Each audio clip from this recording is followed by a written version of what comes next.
하나님께서 우리에게 오늘 주시는 말씀은 요한계시록 2장 18절에서 29절 말씀입니다. 요한계시록 2장 18절에서 29절까지 말씀입니다. 한 절씩 봉독해서 하나님 말씀을 우리가 듣겠습니다.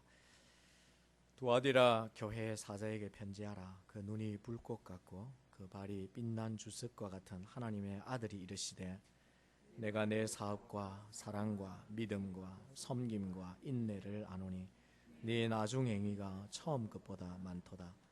그러나 내게 책망할 일이 있노라. 자칭 선지자라 하는 여자 이세벨을 네가 용납함이니 그가 내 종들을 가르쳐 꾀어 행음하게 하고 우상의 제물을 먹게 하는도다. 또 내가 그들에게 회개할 기회를 주었으되 자기의 음행을 회개하고자 아니하니언도다.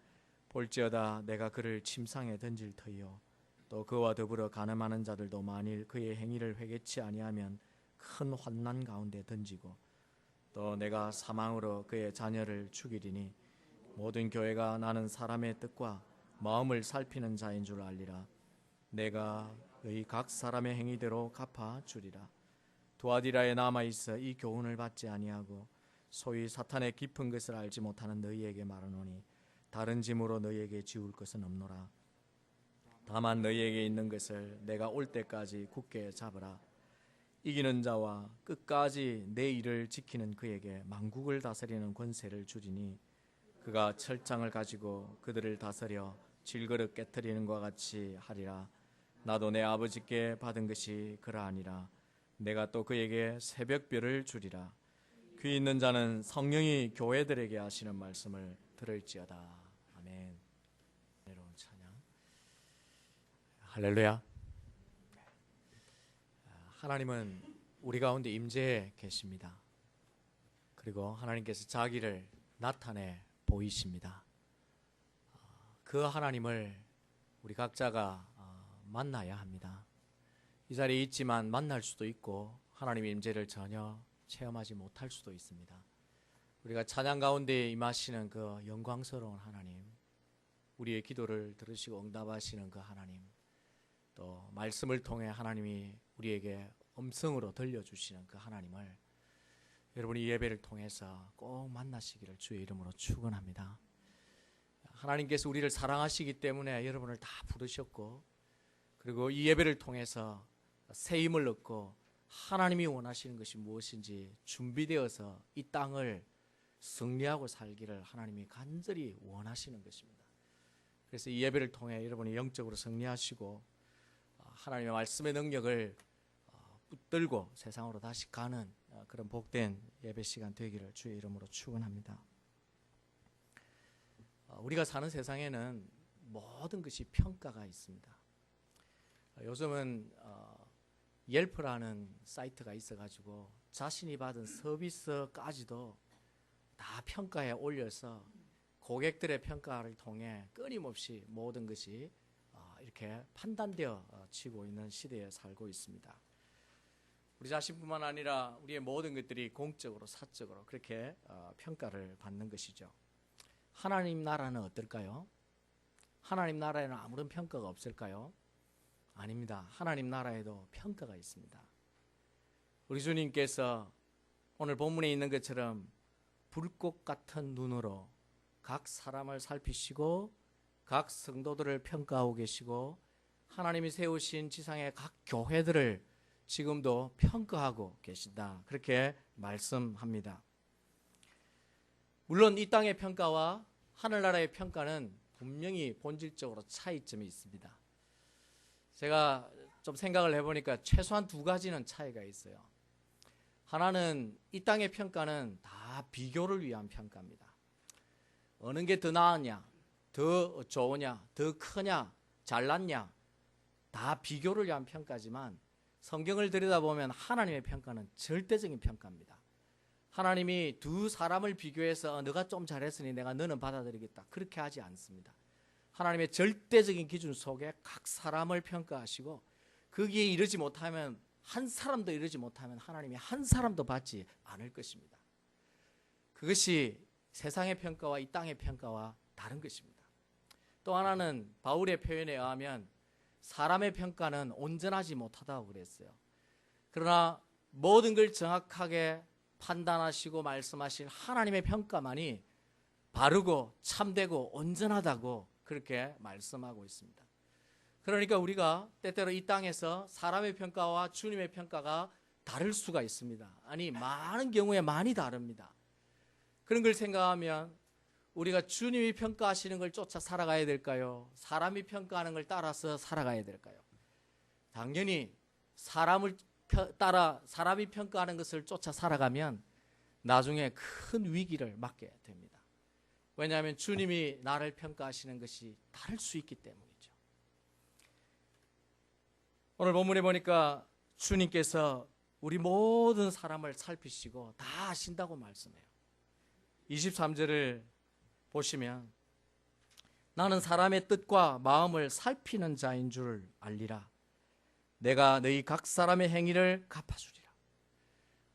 주님은 모든 교회를 살피시고 각 사람의 마음을 다 살피고 계시고, 지금도 우리는 서로가 모르지만 주님은 어떤 마음으로 예배하는지, 어떤 생각을 갖고 있는지, 어떤 삶을 살고 이 자리에 왔는지 우리 주님은 다 아신다는 것입니다.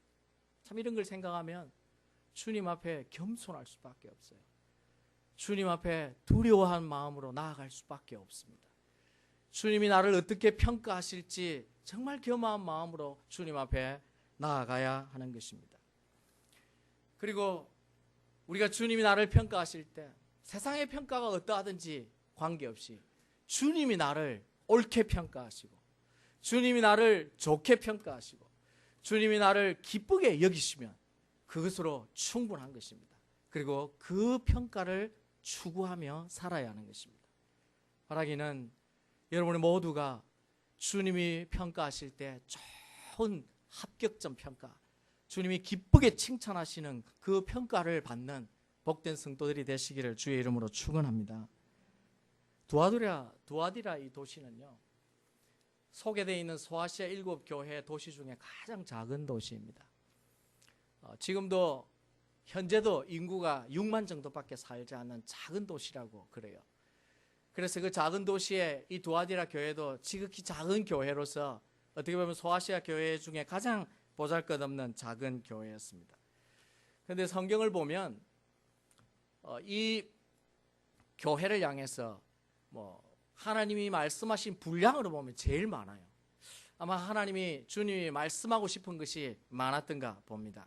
칭찬도 많고 반대로 책망도 많고, 그래서 하나님이 그들을 향한 기대가 어떠한지를 보여주시고 있습니다. 특별히 하나님께서 소아시아 7교회를 이렇게 우리에게 소개해 놓는 것은 이 소아시아 교회에 대한 평가를 우리가 간접적으로 주의 깊게 살펴서 주님이 오늘 우리를 보실 때도 이런 면들이 있을 수 있음을 확인하고 발견하고 주님의 평가에 온전하도록 우리가 서라는 것입니다. 오늘 이 두아디라 교회를 향한 주님의 평가를 통해 우리가 붙들 수 있는 교훈이 무엇일까요? 하나님께서 오늘 우리에게 3가지를 말씀하십니다. 첫 번째, 하나님은 우리에게 요구하시는, 앞으로 장래에 우리에게 있을 평가를 위해 우리에게 요구하시는 첫 번째 사항은 우리의 신앙이 성장해야 된다는 것입니다. 지금 이 모습보다 더 성장해 가야 한다는 것입니다. 주님은 두아디라 교회를 향해 칭찬부터 시작하셨는데 19절을 보시면 내가 내 사업과 사랑과 믿음과 섬김과 인내를 아노니 내 나중 행위가 처음 것보다 많도다. 지금 주님은 두아디라 교회의 신앙이 이전보다 더 성장하고 좋아졌음을 주님이 칭찬하고 계십니다. 그리고 어떤 면에서 좋아졌는지 5가지 영역을 말씀하고 있어요. 하나님을 섬김에, 그리고 하나님을 향한 믿음의 성장이 있었고, 환난 가운데서도 인내가 있는 것을 지금 주님은 칭찬하시고, 참 재밌는 것은 에베소 교회에 잃어버렸다고, 아니 버렸다고 하나님이 책망하셨던 그 사랑을 이들은 가지고 있었어요. 그래서 하나님께 그들의 사랑을 칭찬받고 있습니다. 뿐만 아니라 다른 데서 볼 수 없는 특이한 한 가지가 이들이 하나님을 위한 선하고 아름다운 사업에 힘을 쓰고 있었다는 것입니다. 이게 돈벌이를 했다는 게 아니라 이 사업이라는 말이 에베소서에 말한 행위라는 말과 똑같습니다. 하나님께서 이 두아디라 교회가 하나님을 위하여 뭔가 열심히 뛰고 그리고 섬기고 헌신하고 계획하고 하나님과 복음과 그 나라를 위해 애쓰고 있는 것을 대단히 기뻐하시고 칭찬하셨다는 것입니다. 이 전체적인 주님의 칭찬은 처음 두아디라 교회 성도의 모습보다 지금이 성장해서 참 보기가 좋다는 것입니다. 주님은 성장한 우리의 신앙을 기뻐하십니다. 내 믿음이 자라고 있고 그리고 이전보다 훨씬 더 좋아진 것을 주님은 칭찬하시는 줄로 믿으시기 바랍니다. 그러므로 오늘 우리의 신앙도 자라가야 합니다. 자라야 주님으로부터 칭찬을 받을 수 있고 믿음도 자라고 우리의 신앙 인격도 자라고 우리의 삶이 점점 변해서 주님 보시기에 참 좋다 그렇게 되어져야 주님이 우리를 인하여 기뻐하실 수 있습니다. 사실 참된 신앙, 생명력 있는 신앙은 자랄 수밖에 없어요. 점점 거룩하게 변하고 점점 영적으로 성장해 가야 됩니다. 예수 그리스도를 알고 복음을 받았다 그러면서 신앙생활을 한 지가 수년이 되고 꽤 오래되었는데도 변화가 없고 성장이 없는 것은 분명 잘못된 것입니다. 그것은 복음의 능력을 아직 알지 못하는 것입니다. 말씀의 생명력을 아직 경험하지 못하기 때문인 것입니다. 바울은 우리에게 이렇게 가르칩니다. 이것은 그냥 단순히 바울의 얘기가 아니라 성경 전체가 우리에게 가르치는 교훈입니다. 우리에게 어떻게 말합니까? 모든 성도들을 향해 권면합니다. 에베소서 4장에 보면 우리가 다 하나님의 아들을 믿는 것과 아는 일에 하나가 되어 온전한 사람을 이루어 그리스도의 장성한 분량이 충만한 데까지 이르리니 성장해야 된다는 거죠. 15절에 오직 사랑 안에서 참된 것을 하며 범사에 그에게까지 자랄지라. 그는 머리니 곧 그리스도라. 우리가 어디에까지 성장해야 된다고요? 예수 그리스도와 똑같이 될 그 수준에 이르기까지 계속해서 성장해야 됩니다. 우리 가운데 예수님과 같이 지금 된 분이 있습니까? 예, 그렇게 있다면 정말 감사한 것입니다. 그러나 아직도 그 수준의 그 위치에 그 지점에 도달하지 못했다면 지금도 계속 나는 성장이 필요한 사람입니다. 계속해서 자라가야 하지 성장이 멈추거나 더 이상 성장이 되지 않는거나 그렇다면 그것은 우리에게 생명력이 없거나 신앙이 잘못되어 있다는 것입니다. 누구든지 복음을 처음 받고 예수를 믿으면 그에게 뚜렷한 성장을 보입니다. 이전엔 세상 중심으로 살던 그의 모습이 교회 중심으로 모든 것들이 이렇게 움직이기 시작합니다. 아주 뚜렷한 변화지요. 믿음이 무엇인지를 알고 말씀의 은혜를 깨닫고 점점 신앙이 깊어지면 자신의 삶이 단순히 교회 중심이 아니라 주님 중심으로 점점 바뀌게 됩니다. 그리고는 점점 성장하게 되면 목표가 주님에게서 나오고 자기의 생각하는 모든 삶의 가치관이 주님에게로부터 나오고 그리고 생활하는 방식과 모든 생각하는 것들이 다 주님과 같이 점점 닮아가고 성장하게 되어집니다. 그것이 성경이 말하는 것입니다. 그것이 살아있는 성도고 참 복음을 아는 성도라고 성경이 우리에게 말해주고 있습니다. 그리고는 궁극적으로 땅의 가치가 아닌 하늘나라의 가치를 위해서 인생의 방향을 정하고 그것을 위해 매진하고 살아가는 사람이 되게 되지요. 그래서 마지막 날 마침내 주님을 만날 때 우리도 주님과 똑같은 그런 온전한 사람이라고 하는 그 모습을 우리도 갖게 되는 것입니다. 오늘도 주님이 저와 여러분에게 원하시는 것은 성장하는 것입니다. 이전보다 지금이 더 좋은 믿음, 지금보다 나중에 훨씬 더 좋은 사람이 되기를 주님은 바라고 계십니다. 그런데 안타깝지만 오늘날 우리의 현실은 그렇지 못한 사람들도 적지 않습니다. 성경에도 보니까 시작은 좋았는데 하나님 앞에 부름받고 멋지게 사명도 받고 시작을 했는데 끝이 좋지 못한 사람들이 많은 것을 보게 됩니다. 그 대표적인 사람이 사울이지 않습니까? 이스라엘 나라의 하나님 나라의 초대 왕으로 일하도록 부름을 받았지만 겸손과 순종으로 시작했던 그의 삶이 나중에는 교만과 불순종으로 끝이 나서 하나님 앞에 불행한 인생의 마지막을 마감하게 된 사람입니다. 가룟 유다는 어떨까요?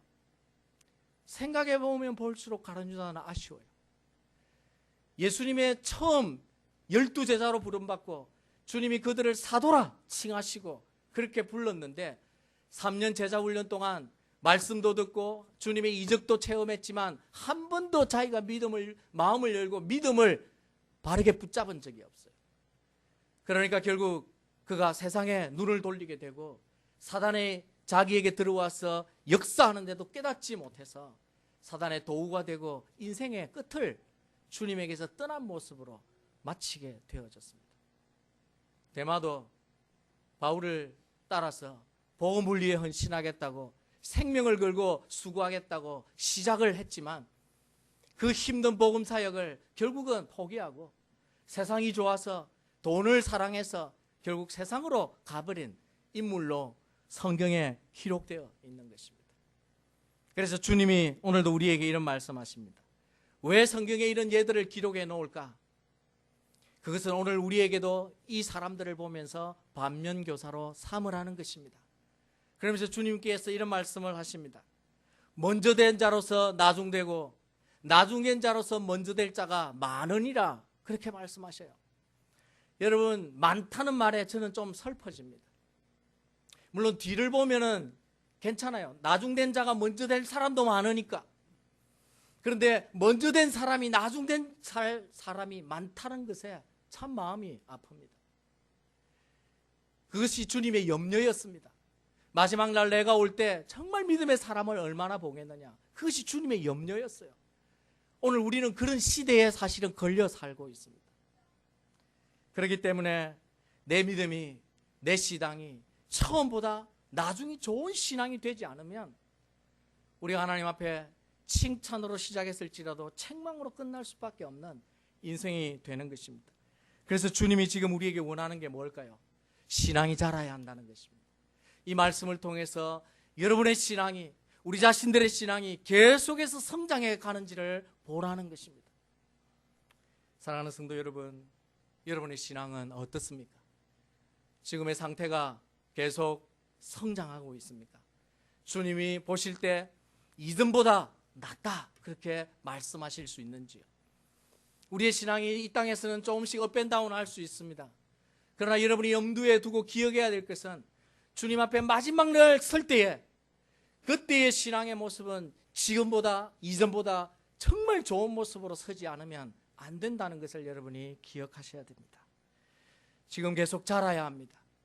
나의 신앙이 자라게 하지 못하는 모든 장애들을 여러분이 살펴보시고 내 신앙의 성장이 멈췄다면 그것은 심각한 상태인 줄을 아시고 주님 앞에 날마다 내 영혼이 새롭게 내 마음에 새로운 은혜가 그리고 내 믿음과 주를 향한 그 신뢰가 이전보다 더 강해지고 온전해지도록 여러분의 신앙이 경건의 노력을 통해 예배를 통해 기도를 통해 그리고 말씀을 붙드는 여러분의 그 신앙의 훈련을 통해서 여러분의 믿음이 이전보다 더 자라가시기를 주의 이름으로 축원합니다.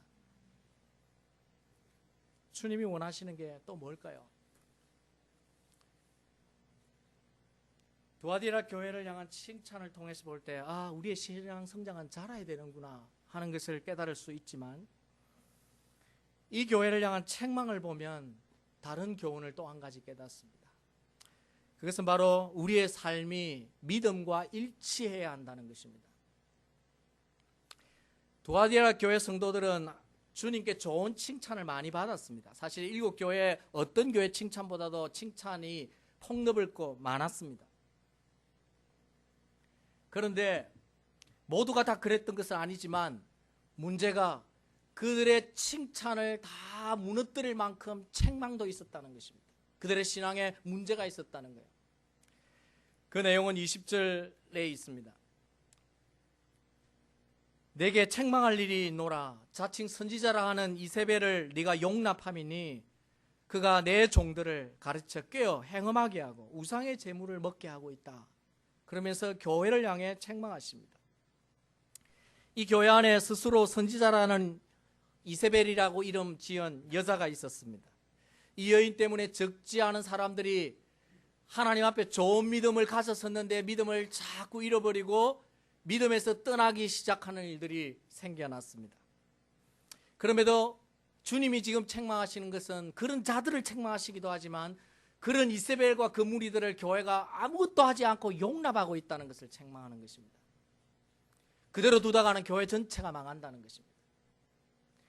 성경학자들에 의하면 이들의 문제가 무엇이었는지를 역사적인 사실을 통해 이렇게 말하고 있습니다.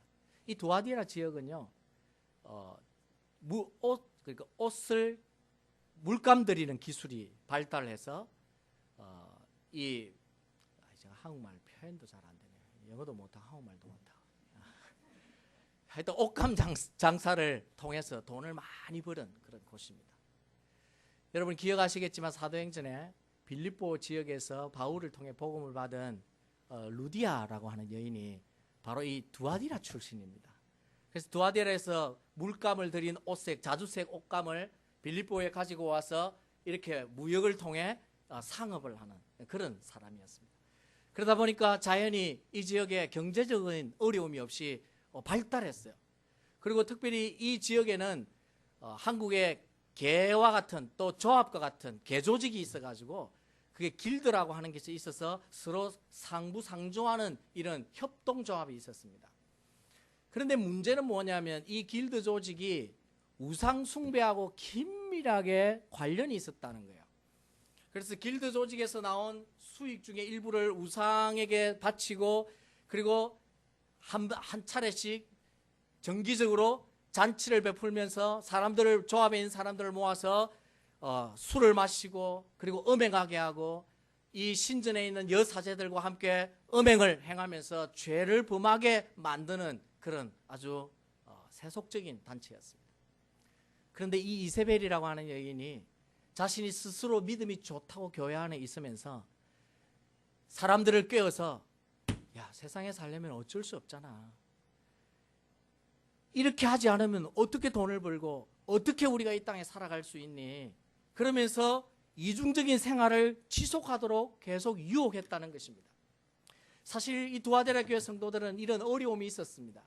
길드 조직에서 나오자니 그곳에서 장사하는 만큼 혼자 쓰는 이윤을 남길 수가 없고 그래서 직장을 잃을지도 모르고 사회적인 지위를 잃을지도 모르니까 나오기는 참 갈등이 생기고 그렇다고 계속 있자니 하나님이 기뻐하지 않는 일에 동참하면서 범죄를 해야 되는데 그 일들에 대한 갈등을 느끼고 있는데 이세벨이 괜찮아. 다 그렇게 살잖아. 이 시대가 그런 걸 어떻게 하니? 너가 하나님 앞에 내 마음의 중심만 지키면 돼. 얼마나 달콤한 얘기인지 몰라요. 그러다 보니까 많은 성도들이 죄책감 없이 하나님 앞에 자기의 영혼이 지금 잘못되어 가고 있는데도 그것을 깨닫지 못하고 계속해서 그 생활에 빠져 있었던 것입니다. 그런데 교회가 그것을 알면서도 묵인했다는 것입니다. 어쩌면 교회가 오늘 장로님이 기도한 것처럼 하나님의 사랑과 관용을 잘못 이해했는지도 모릅니다. 그냥 교회는 본래 죄인들이 오는 거니까 누구든지 다 있어야 되고 그 사람들을 쫓아낼 수 없으니까 다 그냥 수용해야 된다라고 생각했는지 모릅니다. 아니 어쩌면 이세벨이 워낙 영향력이 강해서 교회 돈도 많고 헌금도 많이 하고 활동도 많이 하니까 그 사람이 없으면 교회 마치 무너질 것 같으니까 교회가 그따나 작은데 그래서 교회가 그를 내치지 못하고 그대로 그를 용납했을 수도 있습니다. 그러나 주님은 그것을 지금 책망하시는 것입니다. 저는 계속해서 여러분에게 그런 이야기를 드렸습니다만 앞으로 우리의 시대에 가장 기독교 신앙을 지키기가 어려운 문제가 이 문제가 됩니다. 관용과 인권과 평화라는 문제 말입니다. 인권이라는 것 때문에 이제 윤리가 무너지고 도덕이 무너져도 사람들이 그걸 방지를 할 수가 없습니다. 인권이라는 것 때문에 신앙을 이제는 따라 살기가 어려워요. 거기다가 관용이라는 것이 얼마나 교묘한지 모릅니다. 우리 주님은 죄인들을 사랑하십니다. 그러나 죄는 너무너무나 미워하셔요. 우리가 그 사실을 잘 알아야 됩니다. 주님이 그런 관점에서 지금 이야기하는 것입니다. 내가 죄인들을 사랑하지만 회개치 않는 죄를 계속 용납하는 교회는 내가 두고 볼 수 없다. 지금 그 이야기를 하시는 것입니다. 그리고 앞으로 평화라는 것이 갈등을 일으키지 않는, 기독교가 모든 종교 간의 갈등의 원인으로 주목받고 있습니다. 왜? 예수밖에는 구원의 길이 없다고 말하니까. 다른 종교는 다 타협할 수 있는 공통 분모가 있는데 기독교는 그걸 절대 포기하지 않으니까 앞으로 이것 때문에 계속해서 우리는 도전받을 것입니다. 그래서 요즘 관용, 인권, 평화, 이게 저는 무서워요. 사실은 기도 제목입니다. 내 신앙을 어떻게 잘 지킬 수 있을까? 하나님께서 지금 이 두아디라 교회와 같은 처지를 오늘 우리에게도 그대로 보게 하고 알게 하신다는 것을 저와 여러분이 깨달아야 합니다. 앞으로 어떤 시대가 바뀌더라도 예수 그리스도의 십자가 사랑으로 정말 사랑을 지켜야 되고, 그리고 주님이 말씀하시는 천국의 샬롬을 지키기 위해 어쩌면 우리는 투쟁을 해야 될지 모릅니다. 오늘 성도들이 이런 갈등과 유혹 속에서 죄의식 없이 점점 이중적인 생활을 한다는 거예요. 교회에서 예배할 때는 하나님의 말씀이 어떤 건지 알고 있고 신앙 고백도 지식적으로는 분명한데 세상에 가면 그렇게 살지 못하는 이중적인 삶, 이중적인 가치, 그것을 지금 주님께서 우리에게 보라고 하시는 것입니다. 우리는 잘 몰라요. 우리가 이렇게 깨끗하게 차림을 하고 교회 와서 예배를 드리니까 우리 모두가 다 믿음이 좋고 그리고 하나님이 기뻐하시는 사람인 것으로 우리는 그렇게 생각할 수 있습니다. 그런데 주님이 아까도 본 23절의 말씀처럼 교회와 성도들이 알아야 될 것이, 우리 주님은 불꽃 같은 눈으로 그 마음과 뜻을 살피고 계신다는 것을 말씀하십니다. 다시 말하면 주님은 아신다는 것입니다. 저와 여러분의 개인적인 삶 속에 보이지 않는 뒤에 말씀과 다른 무엇이 있는 걸 주님이 아신다는 것이죠. 주님이 그것을 오늘 우리에게 말씀하시는 것입니다. 만약에 하나님 앞에 그것들을 돌이켜서 내 신앙 고백과 내 삶이 일치하지 못하면 주님이 반드시 책망하시겠다고 하십니다. 오늘 본문에 주님께서 우리에게 말씀하시는 것이 무엇인지를 다시 한번 말해주는 것이 있습니다. 본문 24절과 25절을 한번 보세요. 주님이 이렇게 말씀하셔요. 두아디라에 남아있어 이 교훈을 받지 아니하고 소위 사탄의 깊은 것을 알지 못하는 너희에게 말하노니 다른 짐으로 너희에게 지울 것은 없노라.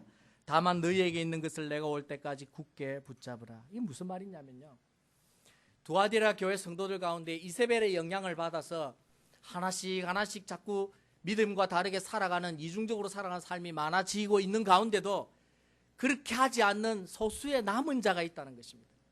그리고 주님이 그들을 기뻐하신다는 것입니다. 그리고 그들에게 지금 있는 그 모습을 그대로 뭐하라고 말합니까? 굳게 지키라는 것이죠. 뭘 하라는 겁니까?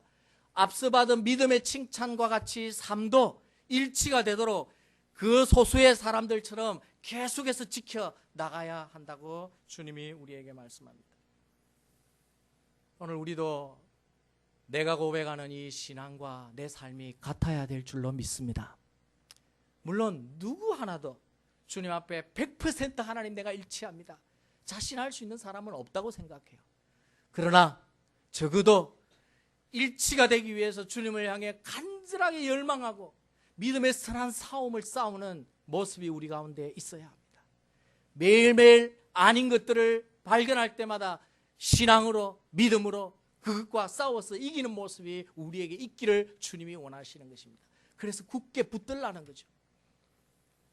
야고보는 우리에게 권면합니다. 네가 보거니와 믿음이 그의 행함과 함께 일하고 행함으로 믿음이 온전케 되느니라. 행함이 없는 믿음은 죽은 믿음이다, 그렇게 말했듯이 삶이 신앙과 일치하지 않는 것은 주님이 인정할 수 없는 것임을 우리에게 분명히 말씀합니다. 사랑하는 성도 여러분, 여러분의 신앙과 삶을 함께 놓고 대조해 보시기 바랍니다. 그리고 혹 이중적인 가치, 이중적인 삶의 모습은 없는지 살피셔서 주님 앞에 속히 그것들을 돌이키시고, 주님이 보실 때 그래 수고한다, 더 굳게 그것을 지키라고 칭찬하실 만큼 우리의 삶이 우리의 믿음과 일치해가는 그런 복된 성도들 되시기를 주의 이름으로 축원합니다. 마지막 오늘 본문 속에서 주님이 강하게 우리에게 말씀하시는 한 가지는 참된 회개가 필요하다는 것입니다. 지금 당장 하나님 앞에 회개하는 은혜가 있어야 한다 말씀합니다. 소아시아 7교회들 중에 책망받은 모든 교회를 향해 주님은 사실 회개하라고 요청하셨습니다. 책망받은 교회에 회개가 요청되지 않는 교회가 없습니다. 그런데 오늘 본문에 보면 특별히 유독 이 교회를 향해서는 주님이 거듭 회개에 대해서 깊이 말씀하고 계십니다. 회개가 살 길이기 때문입니다. 우리가 연약해서 실수할 수도 있고 때로는 부족할 수도 있고 자신의 영적인 상태를 깨닫지 못할 수도 있고 정말 생각지도 못한 일들을 하나님 앞에 책망거리로 가지고 있을 수도 있지만 성령이 기회를 주신다는 것입니다. 우리에게 말씀을 통해 깨달을 기회를 주고 예배를 통해 성령이 우리에게 들을 수 있는 기회를 주고 기회를 주기 때문에 그 기회에 회개하라고 성령이 말씀하십니다. 본문 21절과 23절을 보시면 이렇게 말하죠. 또 내가 그에게 회개할 기회를 주었으되. 여러분, 주님은 좋으시기 때문에 회개할 기회를 주십니다. 그런데 이런 회개할 기회를 놓치면요 너무너무 안타까운 결과를 갖게 돼요. 앞서 제가 말씀드렸던 사울, 가룟유다, 데마 이런 사람들이 그냥 어제 열심히 신앙생활 하다가 오늘 갑자기 바뀌지 않았습니다. 사울은 38년 동안 점점 내리막길을 갔어요. 가룟유다도 3년 동안 내리막길을 갔죠. 그게 무슨 말이냐면 중간중간마다 회개할 기회가 있었을까요? 없었을까요? 있었습니다. 분명히 깨달을 수 있는 기회가 있었고 사울에게 선지자가 사무엘이 가서 분명히 책망하고 깨달을 기회가 있었는데도 듣지 않은 것입니다. 기회를 놓친 것입니다. 그리고 주님께서 말씀하십니다. 회개할 기회를 주었으되 회개하지 않고 있기 때문에 22절에부터 말씀하시기를 이들을 질병에 놓아서 침상에 눕게 만들 것이다. 질병이 들어서 침상에서 일어나지 못하게 만들 것이다.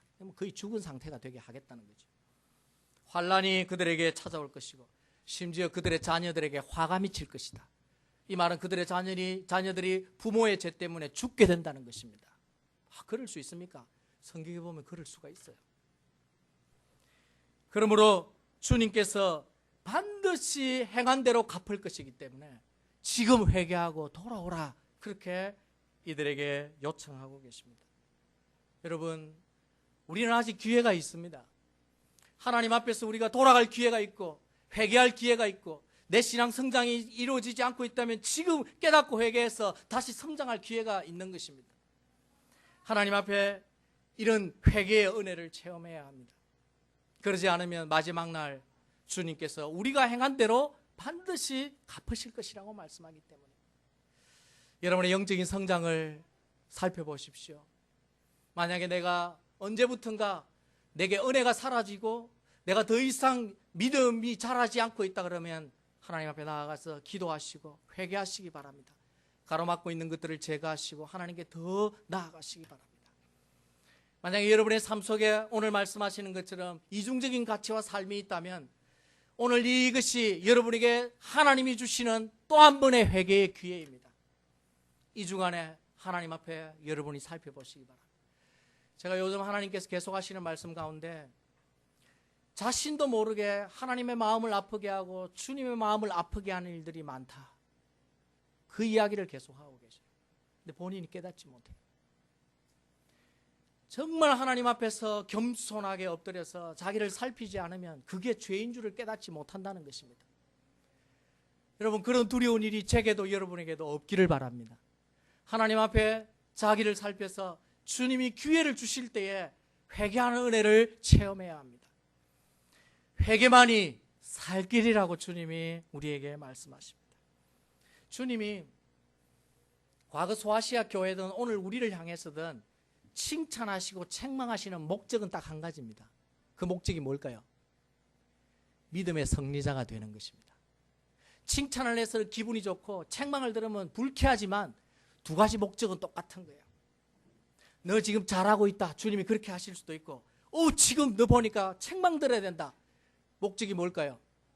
하나님 앞에 결국은 믿음의 승리자가 되라는 것입니다. 지금 오늘 소아시아 교회를 향해서도 어떤 교회는 칭찬만, 어떤 교회는 칭찬과 책망만, 어떤 교회는 책망만 이렇게 하시지만 우리 교회와 여러분 각자가 어떤 걸 받으실지 우리 각 사람은 알 것입니다. 하나님 앞에 그것이 무엇이든지 간에 주님이 우리에게 원하시는 것은 믿음의 승리자가 되는 것입니다. 그리고 주님이 약속하시죠. 믿음의 승리자가 되는 사람에게 주님이 26절과 28절에 약속을 하십니다. 이기는 자와 끝까지 내 일을 지키는 그에게는 만국을 다스리는 권세를 주겠다. 이것은 계시록에 이미 예언된 대로 주님이 온 세상을 다스리실 때 우리도 그 통치의 대열에 함께 동참해서 세계를 다스리는 그런 영광을 맛보게 하시겠다는 것입니다. 28절에 내가 그에게 뭐를 주시겠다? 새벽별을 주시겠다. 이 새벽별은 예수님 자신을 가르칩니다. 다시 말하면 예수님 자신을 우리에게 임재해 주셔서 우리와 동행해 주시고 우리가 하나님의 사람임을 나타내 보여주시고 세상이 우리를 도전해도 넉넉히 이길 수 있는 은혜를 베풀어 주시겠다는 것입니다. 이것은 이기는 자에게 누릴 수 있는 영광입니다. 사랑하는 성도 여러분, 저와 여러분은 이미 복음을 알고 있고 교회 안에 있습니다. 우리에게는 하나님의 은혜의 영역 가운데 있는 것입니다. 주님께서 그렇기 때문에 우리에게 이 마지막 시대에 이 말씀을 하시는 것입니다. 우리 자신의 신앙이 성장하고 있는지 살펴보라. 그리고 내 삶이 믿음과 일치하는지 들여다보라. 만약에 그렇지 못한 부분이 있다면 주님은 지금 회개를 원하신다. 주님의 이 음성을 여러분이 들으시고 이번 한 주간 하나님 앞에 회개하는 은혜와 주님 앞에 회복의 은혜와 그리고 새로운 신앙의 성장과 주님이 기뻐하실 수 있는 삶과 믿음이 일치하는 모습을 조금씩 주님께 보여서 믿음의 승리자가 되기를 주의 이름으로 축원합니다. 그러다 같이 한번 통성으로 기도하겠습니다. 주신 말씀 붙들고 주님 나를 보게 해달라고 주님께서 가르쳐 주시는 그것들을 깨닫게 해달라고 성령을 통해서 하나님의 이 믿음의 승리자가 되게 해달라고 우리 다 같이 한번 통성으로 기도합시다. 하나님 아버지